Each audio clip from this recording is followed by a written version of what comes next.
اور وہ ہے یہ وہ کرٹیکل آیت جس کی وجہ سے بڑی خطرناک حد تک مسکنسیپشن بعض لوگوں میں پھیل گئی کہ نبی جو وہی امت تک پہنچاتا ہے اس میں بھی بعض اوقات شیطان کوئی چیز ملا دیتا ہے. اس کے لیے انہوں نے من گھڑت روایتوں کا بھی سہارا لیا. اور قرآن پاک کی یہ آیت قرآن پاک کی مشکل ترین آیت ہے تشریح کے اعتبار سے. سورۃ الحج کی 52 نمبر آیت. اس کو انہوں نے تختہ مشق بنایا یہ اپنا عقیدہ پروپیگیٹ کرنے کے لیے. لیکن یہ آیت کا کانٹیکسٹ اور اس کی تفسیر سورۃ الفرقان کی آیت نمبر 31 سے لے کر 33 تک معاملے کو بالکل کھول دے گی. اس پہ مجھے بڑی محنت کرنی پڑی کہ مجھے قرآن پاک سے کوئی کراس ریفرنس ملے. تو الحمدللہ بڑی محنت کے بعد یہ مجھے کراس ریفرنس سورۃ الفرقان کی 3 آیات مل گئی 31, 32 اور 33. بہرحال یہ آیت سورۃ الحج کی آیت نمبر 52 آپ کے ریفرنس پہ ریفرنس نمبر 6. بسم اللہ الرحمن الرحیم. وما ارسلنا من قبلک من رسول ولا نبی. اور اے محبوب صلی اللہ علیہ وسلم کبھی ایسا نہیں ہوا کہ آپ سے پہلے جتنے بھی ہم نے نبی اور رسول بھیجے ہیں ان کے ساتھ یہ پرٹیکولر معاملہ ہوا. اللہ یہ ہوا اذا تمنا القى الشیطان فی امنیتہ کہ جب کبھی نبی نے کوئی تمنا کی تو شیطان نے بھی اس میں اپنا حصہ ڈال دیا. ایسا ہو ہی نہیں سکتا کہ کوئی نبی اور رسول اس معاملے میں محفوظ رہا. ہمیشہ ایسا ہوا ہے کہ جب نبی نے کوئی تمنا کی تو شیطان نے اس کی تمنا میں اپنا حصہ ڈال دیا. فَيَنْسَخُ اللَّهُ مَا يُلْقِي الشَّيْطَانُ پھر اللہ تعالیٰ نے اس کو تو نسخ کر دیا ختم کر دیا جو شیطان نے القاء کرنے کی کوشش کی. ثُمَّ يُحْكِمُ اللَّهُ آيَاتِهِ اور پھر اللہ تعالیٰ نے اپنی آیات کو محکم اور مضبوط کر دیا. واللہ علیم حکیم اور اللہ تعالیٰ علم والا اور حکمت والا ہے. بعض لوگ اس بات کو نبی کی طرف لے گئے کہ نبی پر شیطان کو القاء کر دیتا ہے معاذ اللہ استغفر اللہ, پھر اللہ تعالیٰ اس کا القاء ختم کر کے تو آیات کو محکم کرتا ہے. جو نبی پر وحی آتی ہے اس وحی کے دوران شیطان بھی کوئی وحی انجیکٹ کرتا ہے. یہ تو بھائی بالکل غلط ہے. یہ تو قرآن کے پورے فلسفے کے خلاف ہے کیونکہ قرآن تو کہتا ہے کہ ہم نبی کی حفاظت کرتے ہیں. وما ينطق عن الهوى ان هو الا وحی یوحی. سورۃ الجن کی آخری آیت ہے کہ اللہ کی یہ شان نہیں کہ اپنے غیب پر کسی کو مطلع کرے مگر اپنے پسندیدہ رسولوں میں سے بھی اور ان کی حفاظت میں بھی فرشتے معمور کر دیتے ہیں. اور یہ مضمون قرآن میں کئی جگہ ہے. اصل اس میں مخاطب ہیں عوام الناس.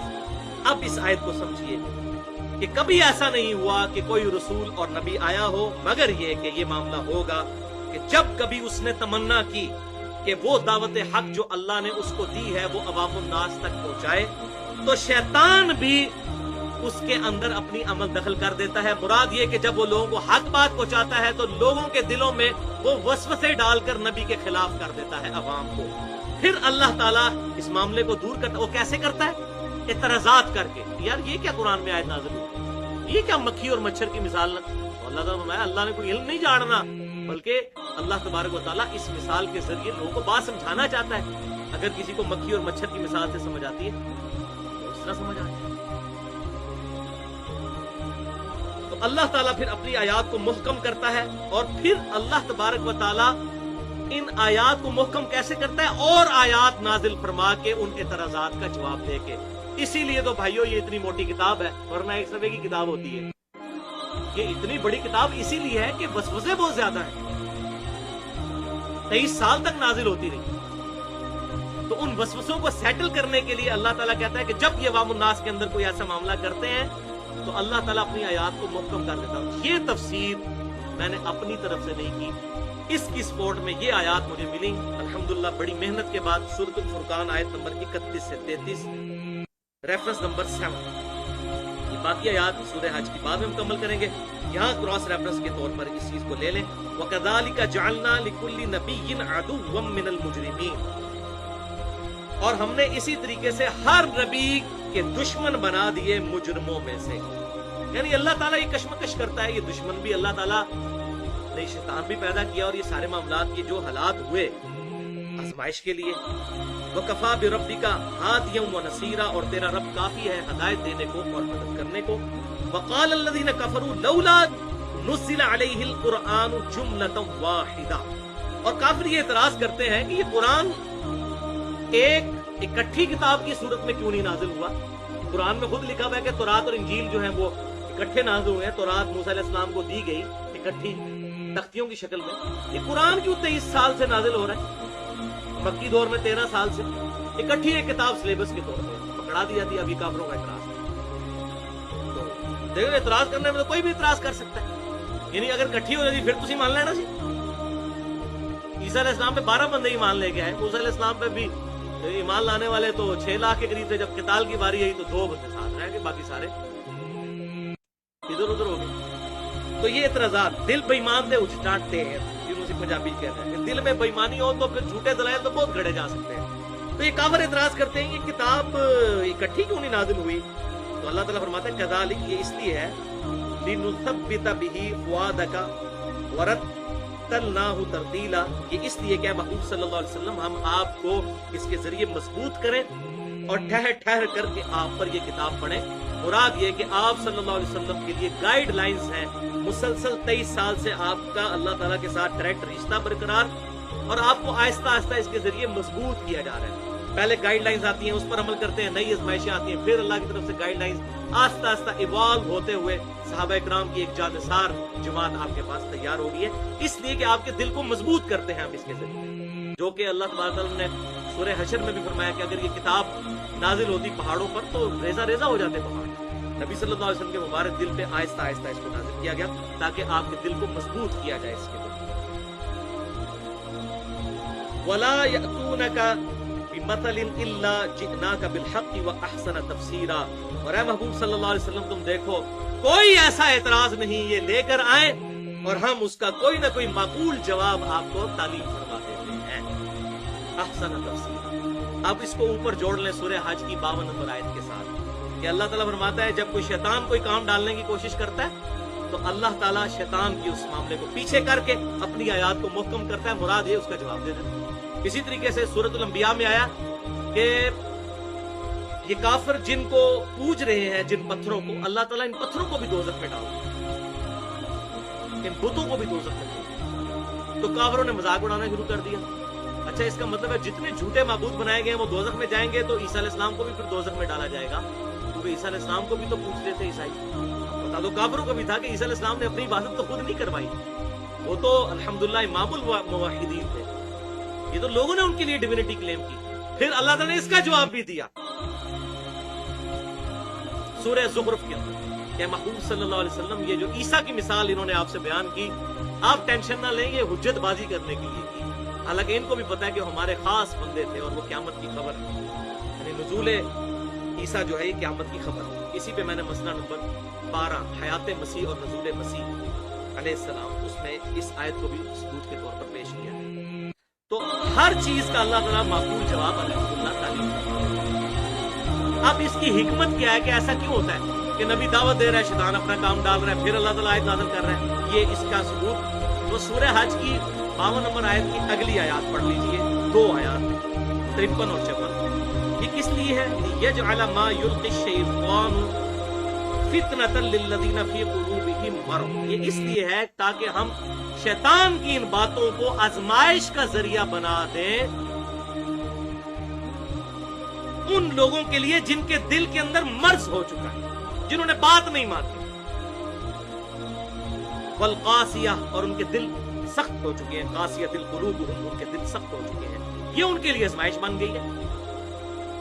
آپ اس بات کو اس سے بھی جوڑ لیجیے جو یہ اکثر لوگ معاذ اللہ قرآن کی توہین کرتے ہیں, کہتے ہیں نہیں قرآن میں آیا یضل بہ کثیرا ویہدی بہ کثیرا, اللہ تعالیٰ اس کتاب کے ذریعے لوگوں کو گمراہ کرتا ہے اور ہدایت دیتا ہے. استغفر اللہ, یہ کانٹیکسٹ ہی نہیں ہے اس کا. یہ سورۃ البقرہ کی آیات پیچھے سے شروع ہوتی ہیں کہ کافر اعتراض کرتے ہیں کہ مکھی اور مچھر کی مثال قرآن میں کیوں آئی. تو اللہ تعالیٰ فرماتا ہے کہ ہمارا مقصد تو علم جھاڑنا نہیں بلکہ بات سمجھانا ہے. پھر اللہ تعالیٰ نے یہ الزامی جواب کے طور پر کہا تاکہ اللہ تعالیٰ اس کے ذریعے تمہیں گمراہ کرے. کیوں گمراہ کرے؟ کہ تم اس مثال کو ماننے کے لیے تیار ہی نہیں ہو رہے, اور ہدایت دے ان کو جو قرآن کو مان لیں.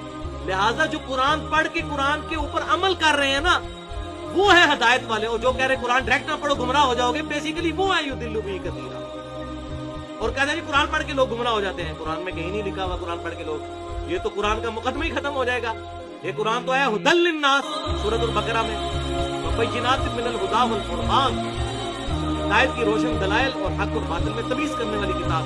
اگر ہم یہ کافروں کے لیے کتاب پڑھ کے آپ گمراہ بھی ہو سکتے ہیں اور صحیح بھی ہو کہیں گے اپنے قول ہوتا آؤٹ آف کنٹیکسٹ کوٹ کیا۔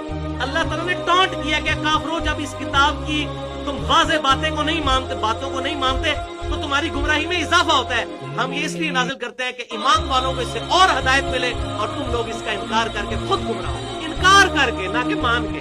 اور یہاں پر بھی اللہ تعالیٰ فرما رہا ہے یہ ہم اس لیے کرتے ہیں تاکہ شیطان فتنہ کھڑے کر دے ان لوگوں کے لیے جن کے دلوں میں مرض ہے اور جن کے دل سخت ہو چکے ہیں۔ وَإِنَّ الظَّالِمِينَ لَفِي شِقَاقٍ بَعِيدٍ، اور یہ جو ظالم ہے یہ تو دشمنی میں بہت آگے جا چکے ہیں، حق بات نظر بھی آ رہی ہے نا پھر بھی نہیں مانتے۔ اور یہ ہمیشہ سے ہیومن انسٹنکٹ آج تک ہے۔ آپ کسی بھی سنی سے پوچھ لیں کہ جی اہل سنت کی سب سے معتبر کتاب کون سی ہے حدیث کی، کہے گا جی بخاری اور مسلم۔ اور اسے پوچھیں بھائی بخاری اور مسلم میں نماز کا جو طریقہ لکھا ہوا ہے آپ کو پتہ ہے؟ تو 95% سنی اس طریقے میں نماز نہیں پڑھ رہے دنیا میں۔ ادھر آگے وہ کتاب بیک گراؤنڈ میں چلی جائے گی، ان کے لیے آزمائش بن جائے گی۔ پھر کبھی کچھ کہیں گے جی وہ فلانی 6 لاکھ حدیثاں یاد سنتے اینیاں کٹا دیتی ہیں اینیاں بتا دیتی ہیں۔ 6 لاکھ حدیثیں نبی کی کہاں سے آئیں بھائی؟ وہ ترک تھے، آپ کی ٹوٹل حدیثیں 10,000، تو 6 لاکھ ترک۔ اس میں نے مسئلہ نمبر 36 ضعیف الاسناد اور من گھڑت احادیث کے فتنے کا تحقیقی جائزہ 87 منٹ کی گفتگو الحمدللہ اس حوالے سے کی ہے۔ تو مخالفت میں کوئی بندہ اترا ہے تو کبھی بھی حق بات نہیں مانتا، چاہے آپ اس کو قرآن حدیث کھول کے بھی دکھا دیں۔ اور دوسری طرف کیا ہے وَلِيَعْلَمَ الَّذِينَ أُوتُوا الْعِلْمَ، تاکہ جان لیں اہل علم والے لوگ، جذبات والے لوگ نہیں، جو علم کے اوپر اپنے عقائد و نظریات کی بنیاد رکھنا چاہتے ہیں، أَنَّهُ الْحَقُّ مِنْ رَبِّكَ، کہ یہ کتاب حق ہے آپ کے رب کی طرف سے۔ ان کو تو یقین ہو جائے گا، جن آیات پہ یہ اعتراضات کریں گے مومنین کو وہی آیات ایمان کے بڑھنے کا سبب بن رہی ہوں گی۔ الحمدللہ من ربک، تیرے رب کی طرف سے، فیؤمنوا بہ، اور وہ اس پر ایمان لائیں، فتخبت لہ قلوبہم، اور تاکہ ان کے دل جھک جائیں اس کتاب کی طرف، وان اللہ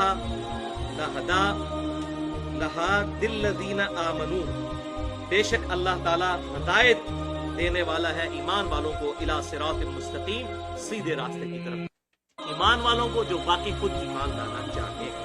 تو یہ الحمدللہ سورۃ الحج کی آیت نمبر 52 سے لے کر 54 تک یہ معاملہ بالکل کلیئر ہو گیا اس حوالے سے، لیکن ابھی بھی کریٹیکل چیزیں کچھ باقی ہیں، انشاءاللہ اگلی دفعہ ڈسکس کریں گے۔ ایک چیز میں ڈسکس کر دوں، یہ سورۃ الحج کی 52 نمبر آیت کے کانٹیکسٹ میں ایک مرسل روایت ہے جو تفسیر ابن کثیر میں بھی نقل کی گئی، ابن کثیر نے بھی اس کو ضعیف ڈکلیئر کیا،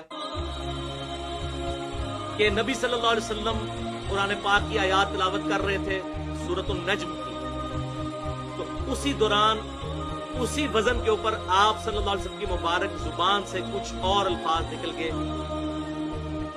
ان کی کافروں کی دیویوں کے بارے میں، تلک الغرانق العلا، کہ یہ دیویاں بڑی اونچے مرتبے کی ہیں، لات اور عزا، یہ روایت وہ پیش کرتے ہیں کہ اس کے بعد پھر کافر بھی جو ہے وہ سجدے میں گر پڑے، تو نبی صلی اللہ علیہ وسلم نے تو قرآن کی آیات پڑھی تھی، ساتھ شیطان نے آپ کی مبارک زبان سے یہ الفاظ معاذ اللہ استغفر اللہ کروا دیے۔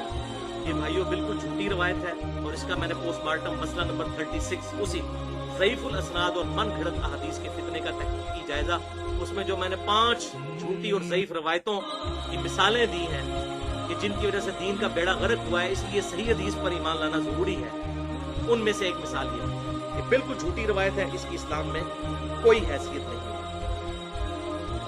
اب یہاں پر یہ بات بھی یاد رکھیں کہ آپ صلی اللہ علیہ وسلم یا انبیاء کرام علیہ السلام دین پہنچانے کے حوالے سے 100% اللہ تعالیٰ کی حفاظت میں ہوتے ہیں، ان پر کوئی شیطان کا غلبہ نہیں آتا،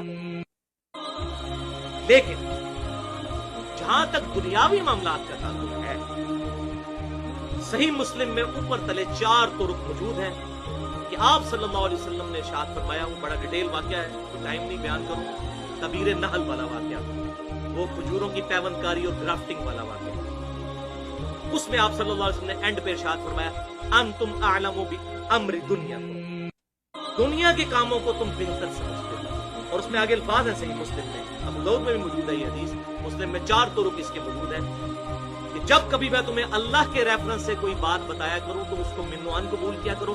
ہاں جب تمہارے دنیاوی معاملے میں کوئی تمہیں مشورہ دوں تو تم خود دیکھ لیا کرو دنیا کے کاموں کو تم بہتر سمجھتے ہو جو تمہارا اپنا ایکسپیرینس ہے. لیکن نا جو آج اس وقت سائنس نے جو ترقی کی ہے، لیکن 550 مسافروں کو لے کے ایئر بس A380 آسمان میں اڑ رہی ہے، اور کہاں لوگ 4 مہینے میں حج کے لیے پہنچتے تھے اور اب 4 گھنٹے میں پہنچ جاتے ہیں. اب یہ صحابہ کرام کو تو یہ چیزیں، یہ ٹیکنالوجی نہیں پتا تھی نہ ان کا یہ فریم آف ریفرنس تھا. تو یہ انسان کو جو اللہ تعالیٰ نے وقت کے ساتھ ساتھ ایوولوشن کرائی، ترقی کروائی، اس حوالے سے. اور یہ حدیث تعبیر نحل والی میں نے پوری حدیث اور اس حوالے سے اسلام کا کیا کنسپٹ ہے، آپ صلی اللہ علیہ وسلم نے امت کو کلیئر کٹ ایک ویژن دے دیا. انتم عالم بامر دنیا کو، اس حوالے سے 35 منٹ کی میری گفتگو ہے مسئلہ نمبر 39 کے نام سے، علم وحی اور علم سائنس کی اہمیت اور ان کا دائرہ کار. یہ بڑی امپورٹنٹ اور ٹیکنیکل گفتگو ہے. اس حوالے سے اللہ تعالیٰ سے دعا ہے جو حق بات میں نے کہی اللہ تعالیٰ ہمارے دلوں میں راسخ فرمائے. اگر جذبات میں میرے منہ سے کوئی غلط بات نکل گئی تو اللہ تعالیٰ ہمارے دلوں سے